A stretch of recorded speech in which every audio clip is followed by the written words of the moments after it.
Hello friends, कैसे हैं? बढ़िया, फर्स्ट क्लास। आज हम अपने आगे प्रोसीड करें। यस सर, आपने हमको ये बताया था कि आज हम लोग डेफिनेशन पार्ट करेंगे दो चीज़ों का, बेसिकली पर्सन और सेक्शन 224 इनकम।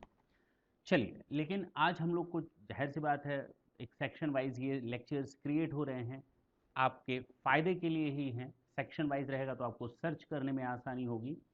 चलिए स्टार्ट करते हैं अपना सेक्शन 2 सब सेक्शन 31। मैंने यहाँ सब सेक्शन बोला जो कि गलत है, जबकि सेक्शन 2 और सेक्शन 10 के साथ क्लॉज वर्ड यूज़ होता है। क्लॉज सब क्लॉज इस तरह से यूज़ होता है। तो सेक्शन 2 क्लॉज 31 हम डिस्कस करने जा रहे हैं, लेकिन अगर मेरे मुंह से सब सेक्शन निकल जाए तो उस गलती को माफ़ कर देंगे। चलिए स्टार्ट करते हैं अपना सेक्शन 231। क्या कहता है ये सेक्शन 231? ये पर्सन की डेफिनेशन बताता है। पर्सन की डेफिनेशन, पर्सन कौन होता है? अरे सर, हम लोग पर्सन है, लेकिन लेकिन इनकम टैक्स वो चुकाता है, वो पे ऑफ करता है जो कुछ ना कुछ अर्न करता है। अब आप तो पर्सन है, लेकिन अगर आपने फर्म बना ली, एओपी बना लिया, कंपनी बना लिया, एचयूएफ बना लिया, तो क्या वो पर्सन नहीं माना जाएगा? केवल हम और आप लिविंग पर्सन को ही पर्सन मानेंगे ना। टैक्सेशन में इंसान तो इंसान, भगवान को भी नहीं छोड़ा गया है टैक्स के लिए। तो जितने भी आपको मंदिर, गुरुद्वारे, मस्जिद और गिरजाघर दिखते हैं, उनसे भी टैक्स लिया जाता है। They are also paying the amount of tax, they falls under the category of the person. देखते हैं कितने तरह के पर्सन होते हैं। सबसे पहले हम और आप इंडिविजुअल, जैसा कि हम लोग जानते हैं, ठीक, हम लोग इंडिविजुअल की कैटेगरी में आते हैं, तो हम लोग पर्सन हैं। एन इंडिविजुअल, सर ये एन क्यों आपने यहाँ पर? एन ए मतलब a firm, an association, every, ये इसको बोल्ड लेटर्स में लिखने के पीछे लॉजिक क्या है देखते हैं, अभी थोड़ी देर में समझ में आएगा। एन इंडिविजुअल यानी जैसे आप हो गए इंडिविजुअली, तो अगर कोई मैरिड भी होगा तो भी कहेगा कि फॉर द टैक्सेशन के पॉइंट ऑफ व्यू से वो इंडिविजुअली रहेगा, सिंगल ही रहेगा, मैरिड नहीं होगा। ठीक है ना? तो एन इंडिविजुअल। दूसरा H U F. H U F यानी Hindu undivided family. Hindu undivided family, अगर मैं थोड़ा सा शॉर्टकट में बात करूं आपसे, तो एच यू एफ जब हम लोग स्टडी करेंगे, at that time will discuss the complete study of H U F. But here केवल आपको चूंकि शुरुआत है तो एच यू एफ के बारे में जानना जरूरी है कि एच यू एफ इंडिया में दो तरीके से हो सकता है। या तो वो एक होता है मिताक्षरा संप्रदाय और एक होता है दाय भाग संप्रदाय। मिताक्षरा संप्रदाय क्या होता है? जिसमें जब कोई बच्चा पैदा होता है, एज ही और she takes birth, automatically Mitakshara में automatically they become the participants in the property, they have the right to call for the partition of the family। जैसे ही कोई बच्चा हिंदू अनडिवाइडेड फैमिली में पैदा होता है, ऑटोमेटिकली उसको राइट मिलता है मिताक्षरा संप्रदाय में कि जैसे ही वो बर्थ लेगा उसका राइट हो जाएगा प्रॉपर्टी में। कौन सोचता है ये चीज? कहाँ से सोची जाती है? और दाय भाग संप्रदाय में कोई बच्चा जब पैदा होता है तो तब तक उसको प्रॉपर्टी में हिस्सा नहीं मिलता जब तक कि उसके फादर जीवित है। यानी फादर के डेथ के बाद ही उस बच्चे को उस प्रॉपर्टी में हिस्सा मिलेगा। नाम से ही पता चलता होगा, मिताक्षरा यानी मित्र, दोस्त। दाय भाग, नाम से ही पता चलता होगा, दया, वो सीआईडी वाला दया नहीं। तो दाय और दया, दया दया यानी कि वो बच्चा दया पर ही जिंदा रहेगा। Is it clear? तो ये दो तरह के संप्रदाय होते हैं, दो तरह के सिस्टम होते हैं हिंदू अनडिवाइडेड फैमिली में, और टैक्सेशन के पॉइंट ऑफ व्यू से इन दोनों को रिकॉग्नाइज भी किया जाता है। जो दाय भाग है वो West Bengal, some part of the Jammu Kashmir, वहाँ पर एप्लीकेबल होता है, आसाम। तीसरा है आपका अ कंपनी। कंपनी भी आपका पर्सन की कैटेगरी में आता है। अगर कोई बंदा इंडिविजुअल इंडिविजुअल काम करता है और उससे कुछ कमाता है, they are needed to make the payment of tax to the government as well if they are just earning in a group of H U F. H U F के property से कुछ कमाया जाता है तो वहां पर एचयूएफ भी टैक्स देगा। कंपनी का अगर आपने फॉर्मेशन कर लिया और कंपनी कुछ कमा रही है, आर्टिफिशियल पर्सन होती ही है कंपनी, कंपनी आर्टिफिशियल पर्सन होती ही, उसकी सेपरेट आइडेंटिटी होती है, तो उसको भी कहा गया कि आप टैक्स देंगे। अ फर्म, एक फर्म, फर्म को फर्म की तरह तभी ट्रीट किया जाता है, फर्म को फर्म की तरह तभी ट्रीट किया जाता है जब वो सेक्शन 184 की कंडीशंस को पूरा कर ले। सेक्शन 184 की कंडीशन, अगर कोई फर्म ने रिटर्न में डीड बनाई है, प्रॉफिट शेयरिंग रेशियो डिसाइड किया हुआ है, यानी पार्टनरशिप डीड है और वो रजिस्टर्ड है और प्रॉफिट शेयरिंग रेशियो डिफाइंड है उस डीड में, तो कहा जाएगा वो फर्म है। वो क्या है? फर्म है। अच्छा, उसको फर्म को फर्म की तरह ही टैक्स लगाया जाएगा। नेक्स्ट आता है एओपी एंड बीओआई।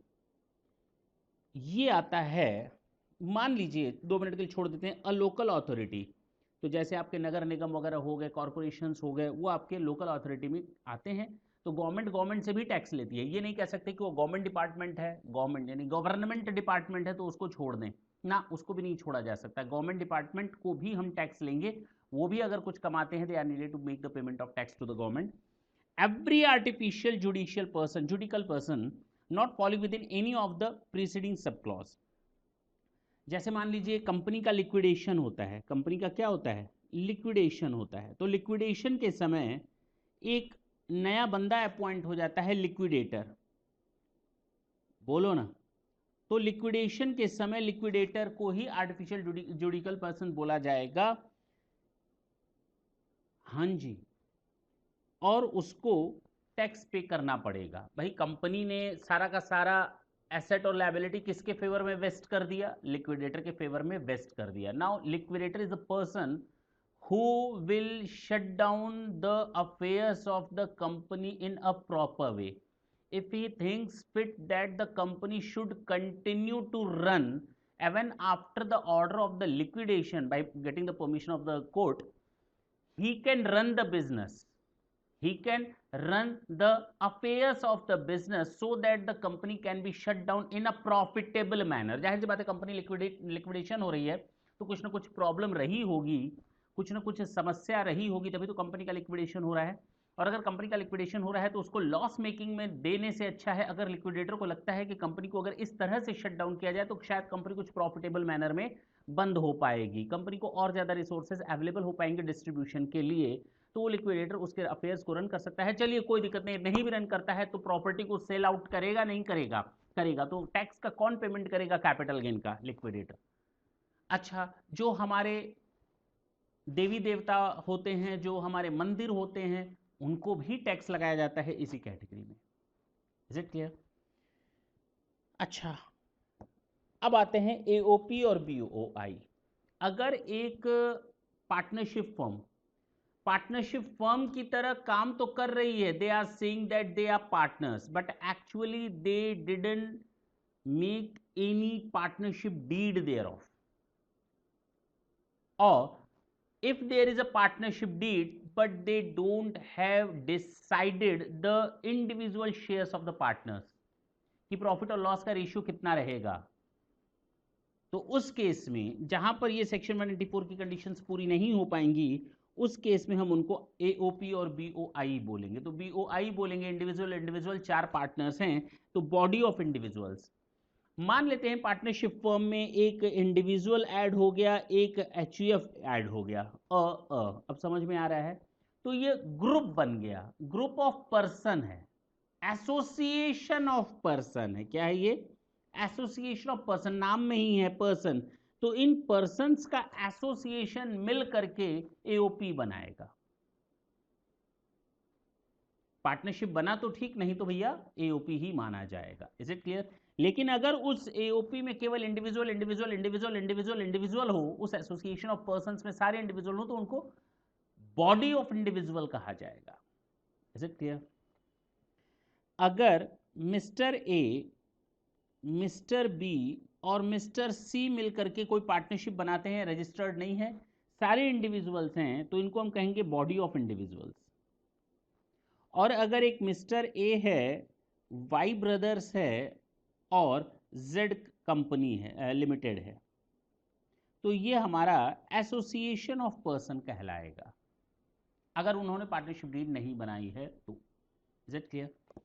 बात समझ में आई? चलिए आगे बढ़ते हैं। लास्ट, ये सारे हो गए। तो अब हम कहेंगे कि 7 तरह के पर्सन होते हैं। कितने तरह के? 7। तो याद करना आसान है। 231 इसकी डेफिनेशन है। 2 डेफिनेशन पार्ट है। 7 तक पहुंचने के लिए 2 इंटू 3 प्लस 1 करेंगे तभी तो 7 तक पहुंचेंगे। ऐसे ही मैं बता रहा हूं ताकि याद रहे आप लोगों को। चलिए, क्या है ये? 7 तरह के पर्सन होते हैं। Individual, actual, firm, AOP, BOI, company, local authority and artificial juridical person. ये हमारे 7 तरीके के पर्सन होते हैं। For the purpose of this clause, AOP or BOI or a local authority or artificial juridical person, इनके बारे में बोल रहा है। Okay, shall be deemed to be a person whether or not any such person, body or juridical person was formed for the object of profit or not, चाहे वो profit के लिए बनाए गए हों चाहे वो प्रॉफिट के लिए ना बनाए गए हों, दोनों को कवर किया जाएगा, वेदर और नॉट। क्लियर हुआ? पक्की बात है। नेक्स्ट सेशन में हम आपसे फिर मिलेंगे, लेकिन सेक्शन 2 सब सेक्शन 7 के साथ। 24 नहीं, पहले हम लोग सेक्शन 2 सब सेक्शन, मैंने कहा सब सेक्शन तो ये क्लॉज 7 है, ठीक है ना? तो मेरे मुंह से हमेशा सब सेक्शन ही निकलेगा, तो इस चीज़ को थोड़ा अवॉइड करेंगे। तो नेक्स्ट सेशन में हम लोग ये एसएससी के बारे में बात करेंगे। Who is SSC? तब तक के लिए tata and bye bye. Thank you. Thanks a lot.